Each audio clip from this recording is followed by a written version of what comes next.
Добрый день, дорогие девы! Добро пожаловать на мой канал. И в этом видео я расскажу ваш гороскоп на сентябрь 2024 года. Да, дорогие, первый месяц осени, забегаю вперед, знаю, что ждете. Осенний гороскоп на Дев выйдет следом после сентябрьского, а пока планируем осень, месяц, в котором у большинства Дев дни рождения, месяц, в котором у нас очень много сложных на самом-то деле событий. Здесь и ретроградное движение Урана, здесь и Плутон входит в Козерога, здесь и коридор затмений, который будет очень сильно в том числе влиять на Дев. Поэтому, ребят, присаживайтесь поудобнее, включайте VPN, будем разбираться, что же интересного принесет этот месяц для вас.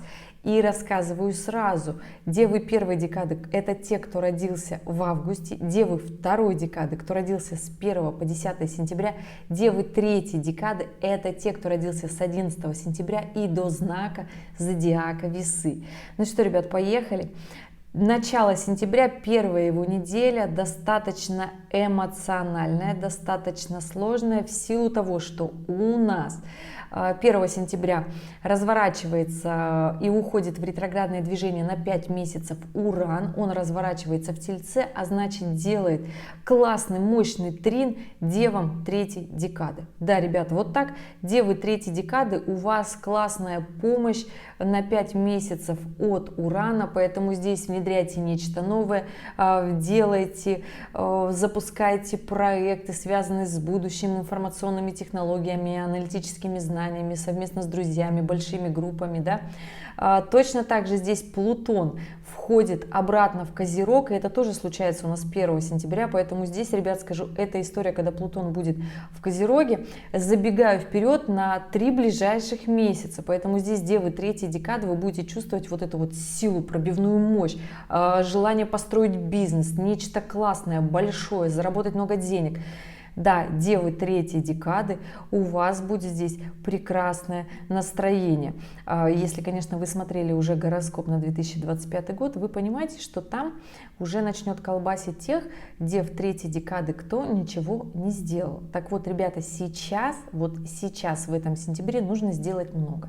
Это девы третьей декады. Да, ребят, при этом здесь у нас Нептун идет ретроградно, он идет по рыбам и делает оппозицию к Солнцу, то есть здесь абсолютно депрессивное состояние, когда нам ничего не хочется, у нас апатия. Но скажу так, что при поддержке и Урана, и Плутона, но при этом с напряженным Нептуном на Дев третьей декады, здесь история того, что вот если вы ничего нового не внедряете, работой, бизнесом не занимаетесь, тогда, конечно же, Нептун будет играть сильнее. Конечно же, тогда будет вот эта лень, апатия, нежелание ничего не делать, а потом депрессия.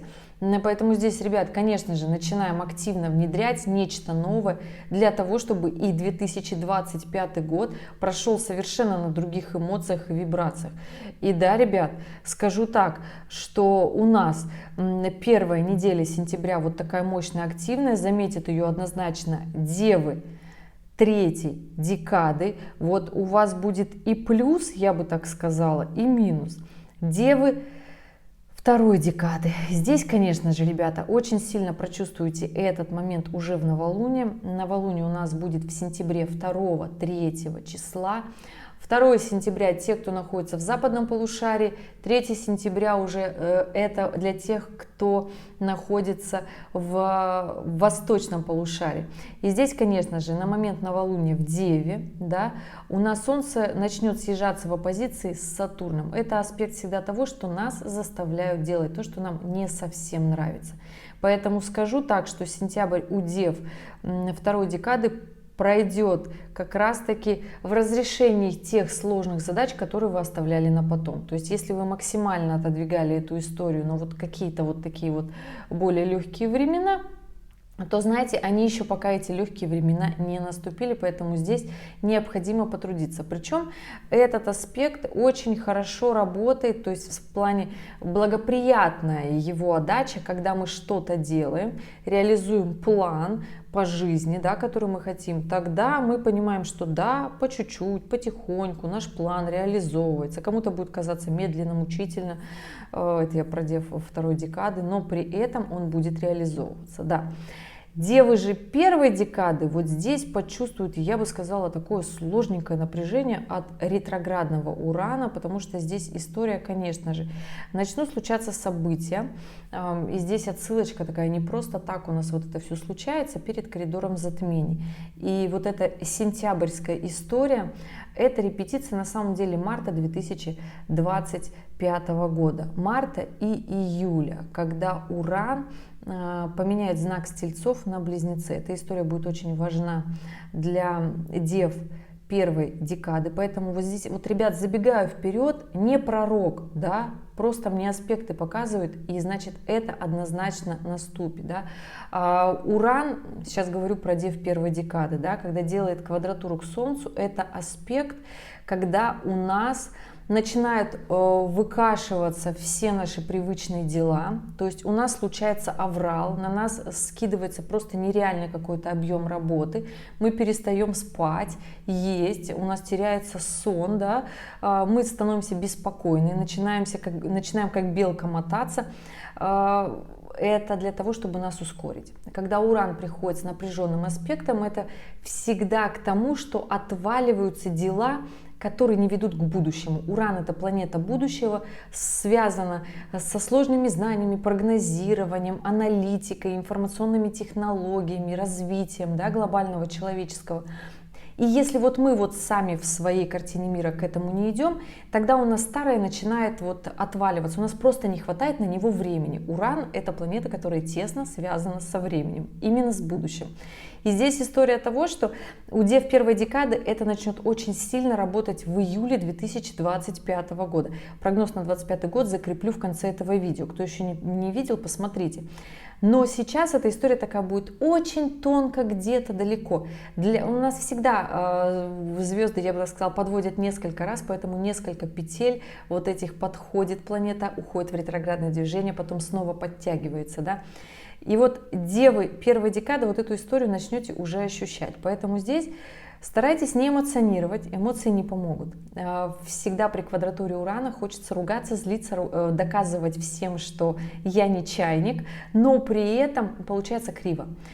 Если хайпуете, показываете свою креативность, экстраординальность для того, чтобы просто выпендриться, получается криво. А вот если вы решили сложные знания подтянуть, тяжелые знания показать, сложный труд, да, тогда получается хорошо, потому что все-таки обратная сторона Урана — это Сатурн, и это все-таки про трудиться, ребят. И поэтому здесь история, скажу, что для дев первой декады сентябрь, он такой достаточно глобальный. Не просто так у нас все это случается в первой неделе сентября, близ новолуния, да, то есть у нас разворот Урана, и Плутон как раз-таки в Козерога входит. На дев первой декады он не будет вот так мощно влиять, как классно он будет влиять на дев третьей декады, но при этом у нас есть 2 недели для того, чтобы устаканить как раз-таки нашу жизнь. Что будет случаться еще за эти 2 недели? Первые 10 дней сентября у нас Меркурий во Льве, поэтому здесь будет сложно заниматься каким-то приземленным аналитическим трудом, потому что Меркурий во Льве — это оратор, это выступление на публике, это аудитория, это доказать свою правоту, это как можно больше влияния распространить в своей деятельности. А вот с 10 сентября у нас Меркурий входит в Деву, и здесь прекрасно. Просто вот он в своей обители, Меркурий, ему очень хорошо, и он начинает съезжаться все-таки в оппозиции с Сатурном, и даже сложная, тяжелая работа, потому что Меркурий — это та планета, которая любит напряжение. То есть мы все прекрасно усваиваем сложные знания, когда у нас Меркурий в натальной карте напряженный. То есть вот если у вас Меркурий не напряженный в натальной карте, вы тот человек, которому сложно освоить какую-то сложную информацию, тяжелую информацию, в ней разобраться. А вот если Меркурий у вас в натальной карте напряженный, то вы легко разбираетесь в сложных конструкциях математических, аналитических и тому подобное, да? Поэтому здесь, ребят, Первые 10 дней сентября будет сложно сидеть за усидчивой работой. С 10 сентября прекрасно работайте с документом, доставки, поставки, логистика, договорные четкие отношения. Все будет работать по часике, как часики, да. В чем есть сложность этого сентября? У нас не просто, у нас осенью уже всегда очень много планет уходят в ретроградное движение, циклы идут наоборот, то есть для нас как бы первая половина года она всегда активная, ускоренная, осень замедленная и как будто нас заставляют разбираться в недоделках. Так вот, у нас еще и коридор затмений. С 18 сентября по 2 октября у нас коридор затмений. Открывает его лунное затмение. Это будет убывающий лунный цикл, поэтому я не скажу, что в этот коридор затмений нужно делать нечто новое, вот прям активное на века. Скорее всего, даже и не получится, потому что лунное затмение у нас будет в Рыбах. В соединении с Нептуном будет Луна, и это эмоциональный фон. Это будет очень эмоциональный фон. Для дев так это вообще история не про, я бы так сказала, не про серьезность ситуации, да, не про планомерность. Здесь история про эмоции. Полнолуние в Рыбах — это 100% эмоций, но это эмоции сожаления, переживаний, депрессии, сочувствия. И я бы так сказала, мы сочувствовать-то будем сами себе об упущенных выгодах. Поэтому еще раз, ребята, скажу, возвращаясь назад, что было бы классно в новолуние в начале сентября составить себе четкий план. Продуктивность, планомерность, внедрить спорт в свою жизнь. Очень сильно поможет спорт, очень сильно будет помогать, я бы так сказала, девам третьей декады. Спорт, какой вы хотите внедрить, вот какой-либо душе угодно, либо напишите ваши данные, дату, время, место рождения, и я напишу вам про спорт. Ну, задайте вопрос, напишите: хочу узнать про спорт. Да, я по вашей натальной карте вам скажу, какой спорт вам показан по звездам для наибольшей мотивации, чтобы себя раскачать, если сложно, например, влиться в эту колею. Да? Потому что, еще раз забегая вперед, скажу, что сам коридор затмений, он достаточно эмоциональный. Начинается с полнолуния, заканчивается с солнечного затмения в Весах. И эта история. У нас просто на момент коридора затмений еще Лилит в соединении с южным узлом, то есть здесь необходимо очень сильно нырнуть в свои страхи. Коридор затмения — это всегда про наши страхи. Это всегда про наши переживания. Вот в этот раз про страхи это прям очень сильно, потому что здесь Лилит торчит, и она прям вот в узком соединении. Здесь еще у нас Венера будет рядышком, и с начала коридора затмений Венера начнет сходиться в квадратуре с Плутоном. Это всегда история про власть, про доминирование в деньгах, в отношениях, наши личные границы в любовных отношениях, сексуальных отношениях, в партнерских отношениях в том числе. И здесь история про то, как мы умеем в этом договариваться, про то, как мы умеем нести удар, про то, как мы свои страхи конвертируем в свои возможности. И я бы так сказала, что эмоционально будет коридор затмений. Мало того, что он начинается с эмоционального полнолуния, так заканчивается еще и в Весах. И здесь в Весах я хочу сказать, что будет очень много возможностей для дев на самом-то деле в этом сентябре и дел сделать, и планов, проектов организовать для того, чтобы случилось очень сильно хорошо. Но, ребята, давайте по-честному. Месяц сам по себе не поможет разрулить, решить те какие-то определенные вопросы, задачи и проблемы, которые у нас есть. Да? Сам по себе месяц нет. Только мы под влиянием вот астрономических событий можем себя замотивировать для того, чтобы преодолеть в этот короткий отрезок времени те трудности, с которыми мы живем уже приличное количество времени, и они просто, не просто себя изжили, они уже просто надоели, они не дают развития. И здесь вот Главное очень честно себе в этом признаться, тогда этот коридор затмений сложится очень хорошо. По крайней мере, я вот вам честно скажу, что у дев будет и мотивация очень классная. Здесь Марс в раке будет очень сильно помогать, я бы так сказала.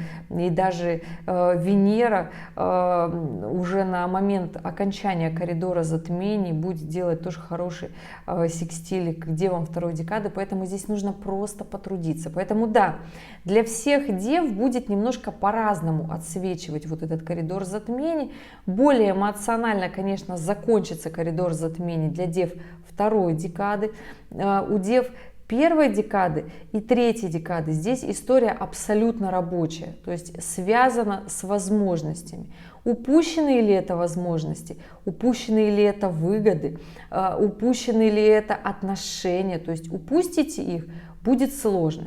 Если же будете за эти отношения держаться, если будете понимать, что у вас в этих отношениях не просто какая-то выгода, связанная с тем, чтобы не остаться в одиночестве, не остаться без финансов, то есть если за этими отношениями есть нечто большее, чем материальные блага, там просто любовь, понимание, обнимашки, да, то есть то, что сейчас в обществе не очень-то котируется, да, я вот так скажу, такая миротворческая, я бы так сказала, тема, да, то тогда получится очень даже хорошо. Поэтому я и говорю, что начало сентября нужно начинать с честного новолуния, с максимально предельной честностью к себе. Не потому что там я так сказала, а потому что новолуние в Деве, а Дева это реально честный знак зодиака, да. При этом, ребят, если вы смотрите по асценденту Девы, ну, асцендент это ваше внешнее проявление, как другие люди вас считывают. А то, как вы живете по Солнцу, если вы по Солнцу Дева, ну, тогда это вообще классно. Ваш месяц, делайте, действуйте. Не просто так коридор затмений начинается в знаке, я бы так сказала, Солнце-то будет в Деве на момент коридора затмений. Пусть полнолуние, да, будет у нас в Рыбах, но Солнце-то будет в Деве. И этот момент будет очень сильно важен. Вот начало сентября начнете продуктивно и честно, коридор затмений не загонит в такие обстоятельства, в которых придется решать какие-то очень сложные моменты, выходить из отношений, доминировать, ругаться, терять в финансах.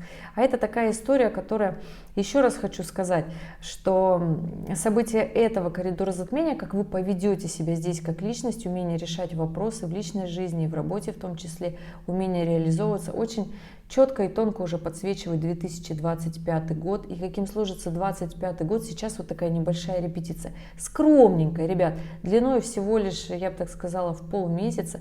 Но для того, чтобы скомпенсировать коридор затмений, нужно первые 2 недели сентября очень продуктивненько прожить. Да, ребят, вот такой будет сентябрь. Я не скажу, что он сложный, нет. Я всегда говорю, если мы знаем, что с нами случится, то 80% отношения нас к этому событию мы всегда можем скомпенсировать и скорректировать. Поэтому здесь меняйте свою жизнь. Собственно, поэтому я и записываю гороскопы, для того, чтобы вы могли изменить сложные события, эмоционально сложные. Потому что ни сложность, ни есть идти лопатой кидать. Мы все умеем заниматься обычным физическим трудом. Это история, которая, ну, вот как-то вот у нас лежит, мы же все ремесленники, да. А здесь история про то, что как раз-таки нужно эмоционально проживать события, не бояться этих событий, не бояться своих страхов, их преодолеть, в них разобраться, и тогда сложится-то все на самом деле хорошо. Все сложится гораздо лучше, чем даже я сказала. Поэтому здесь ловите свои плюшки, ловите свои фишки и в отношениях, и в финансах, и в работе. Но нужно себе вот прям честно признаться, чего вы хотите, и начать это делать. Просто быть девой, просто быть честной. И тогда все будет хорошо. Ребят, спасибо, что были здесь, спасибо, что досмотрели это видео до конца. Оставляйте вопросы в комментариях, при этом указывайте свою дату, время, место рождения и ваш вопрос, чтобы я именно вашу карту ответила, посмотрела, а не соседа, да, потому что общий гороскоп я уже рассказала, общую тенденцию, а лично вам я буду отвечать, основываясь на ваших данных. Ну, ребята, желаю вам продуктивного месяца, подводите честно свои итоги года, начинайте Новый год классно и ярко, чтобы коридор затмений был вам только на пользу. И увидимся в следующем ролике. Пока-пока.